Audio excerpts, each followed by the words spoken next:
नमस्कार। हमारे चैनल पे आपका स्वागत है। जैसा कि आपको बोला गया था कि ये टारगेट हमारा 95 प्लस का है। कि आपका टेंथ में भी 95 प्लस आए जो मेन बोर्ड एग्ज़ाम हो, कैसे कि इस बार ही आपका सिर्फ पुराने पैटर्न पे एग्ज़ाम हो रहा है, तो यहाँ पे हम लोग टारगेट लेके चल रहे हैं 95 प्लस का। तो उसी क्रम में हम लोग क्वाड्रेटिक इक्वेशन अभी सॉल्व कर रहे हैं। क्वाड्रेटिक इक्वेशन का जो एक्सरसाइज 4A है, फर्स्ट एक्सरसाइज, उसको सॉल्व कर रहे हैं। तो पार्ट 1 में हो गया हमारे पास 1 से 20 तक का। अब हम लोग आगे बढ़ेंगे 21 से आगे। तो 21 से आगे जो भी रूट वाला क्वेश्चन, अब जैसे यहाँ पे है हमारे पास √3x² + 11x + 6√3। इसको हम लोग डिलीट करते हैं। उम्मीद है कि आपको समझ में आ गया होगा। इसको हम लोग डिलीट करते हैं। डिलीट करने के बाद फिर इसको लाते हैं अगले क्वेश्चन पे। हम लोग 22 नंबर क्वेश्चन जो है हमारे पास, 22 नंबर क्वेश्चन में हमारे पास दिया हुआ है क्वेश्चन आपका, ये एक्सरसाइज 4A चल रहा है, क्वाड्रेटिक इक्वेशन का। RS अग्रवाल का एक्सरसाइज 4A है। तो √3x² + 11x + 6√3 = 0। यहाँ पे हम लोग क्या करेंगे, जैसे इसको और इसको मल्टीप्लाई करेंगे तो ये आ जाएगा हमारे पास 18। बीच में एक 11 है, तो 9 दूनी 18 होता है और 9 और 2 जोड़ के हमारे पास 11 होता है। इतना ध्यान रखिएगा। तो इसको सॉल्व करते हैं तो √3x² + 9x + 2x + 6√3 हो जाएगा = 0 हो जाएगा। तो हम लोग अगर यहाँ √3 कॉमन ले लेते हैं, √3x, तो ये हो जाएगा x + 3√3।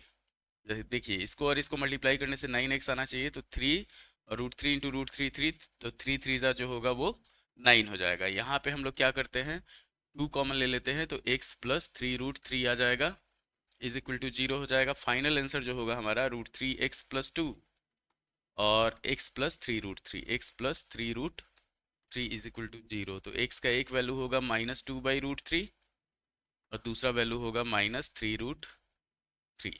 ये चीज़ ध्यान रखिए। एकदम आसान प्रोसेस है, कोई इसमें ज़्यादा टफ नहीं है। फर्स्ट और लास्ट को मल्टीप्लाई करना है, उसको जैसे हम लोग स्प्लिट करते हैं उसी तरह से स्प्लिट करना है। उसके अकॉर्डिंग हम लोग फिर उसको सॉल्व कर लेंगे। अब हम लोग बढ़ते हैं 22 के बाद 23 नंबर क्वेश्चन पे। पहले इसको डिलीट कर दिया जाए।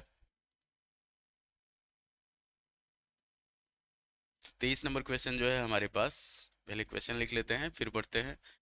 ये है हमारे पास 23 नंबर में। ये रूट वाला सारा चल रहा है, इतना ध्यान रखिएगा। 95 प्लस टारगेट है हमारा। और क्लास 10th के लिए, बोर्ड के लिए, जैसे CBSE बोर्ड के लिए बेस्ट जो कोचिंग है मुजफ्फरपुर में, वो हमारा कोचिंग है मैथ के लिए। आप आ सकते हैं, एकदम आराम से आ सकते हैं। तो ये 3√7x² + 4x -√7 = 0। तो हमारे जो चैनल है, इस पे मेनली वीडियो अपलोड होता है 9th और 10th का। बहुत जल्दी हम लोग 7 और 8 का भी जो मेन मेन पोर्शन होगा 7th और 8th का, वो भी हम लोग इस पे स्टार्ट करना आरंभ करेंगे, मतलब अपलोड करना आरंभ करेंगे। फिर उसके बाद धीरे धीरे लाइव क्लास स्टार्ट होगा। चाहे लाइव क्लास के लिए हमारा दूसरा चैनल है मैथ बाई नीलेश, उस पे हम लोग लाइव क्लास करेंगे। तो इसको और इसको मल्टीप्लाई करते हैं, जैसे हम लोग 3√7 और √7 को, ये हो जाएगा हमारे पास 21।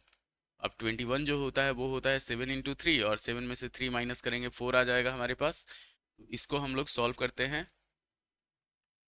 3√7x² + 7x, फिर हो जाएगा -3x -√7 = 0। कॉमन लिया जाएगा, तो यहाँ पे अगर हम लोग √7 कॉमन ले लेते हैं, √7x, तो बचेगा हमारे पास 3x + √7। और यहाँ पे -1 अगर कॉमन ले लेते हैं तो 3x + √7 बचेगा = 0।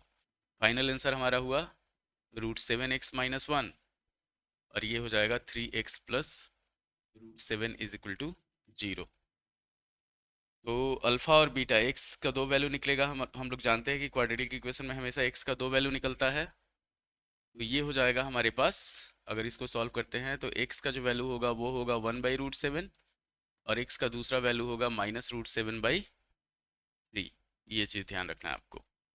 23 नंबर, एकदम इजी प्रोसेस है। आप चाहें तो इसको आसानी से इसको पॉज कर करके कॉपी कर सकते हैं, चाहे पॉज कर करके समझ सकते हैं। सबसे पहले हम लोग फर्स्ट और लास्ट को मल्टीप्लाई करते हैं। उसके बाद क्या होता है, फर्स्ट और लास्ट को मल्टीप्लाई किए 21 आया, 21 को 7 × 3 करेंगे 21 आएगा, और 7 - 3 करेंगे तो 4 आ जाएगा। यही हम लोग यूज करते हैं इसमें। अगर दोनों जगह प्लस रहता है, इतना ध्यान रखिए, प्लस रहता है तो फिर हमारे पास क्या होता है बीच में, 7 + 3 10 होता है, 10 के हिसाब से हम लोग फिर उसमें काम करते। अब हमारे पास 24 नंबर क्वेश्चन पे हम लोग चलते हैं। 24 नंबर क्वेश्चन जो है वो है हमारे पास कि √7x² √7x² -6x और -13√7 = 0। फर्स्ट और लास्ट को मल्टीप्लाई करेंगे तो 13 सतह कितना हो जाएगा, 91 हो जाएगा, और 13 में से 7 घटाते हैं तो हमारे पास 6 हो जाता है। तो अगर माइनस लाना है तो इसको माइनस कर देते हैं, इसको प्लस कर देते हैं, तो ये हो जाएगा हमारे पास √7x² -13x + 7x और -13√7 = 0। अब यहाँ पे हम लोग क्या करेंगे, कॉमन लेंगे, x कॉमन लेंगे तो बचेगा √7x -13, और यहाँ पे अगर हम लोग √7 कॉमन ले लेते हैं, √7x -13 = 0। ये हो गया हमारे पास x + √7, और इधर हो गया हमारे पास √7x -13 = 0। x का एक वैल्यू आ गया हमारे पास -√7, और दूसरा वैल्यू हुआ वो हो गया 13/√7।